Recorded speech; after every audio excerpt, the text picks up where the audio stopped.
सगळं काही तुम्हाला मिळेल, पण आई वडील परत मिळत नाही बरं. तुम्हाला एक बायको मेल्यानंतर दुसरी मिळेल, तुम्हाला मुलं मिळतील,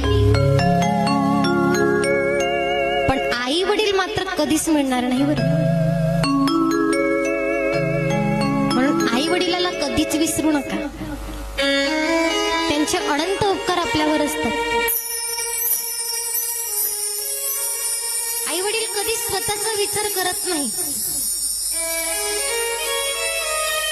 ते फक्त आपल्या मुलांचा विचार करीत असतात की माझ्या मुलाचं भलं कशाने होईल, आणि त्यांच्याकरिताच कष्ट करून सर्व संपत्ती गोळा करून ठेवतात की नाही पुढे माझ्या मुलाच्या उपयोगाला पडेल.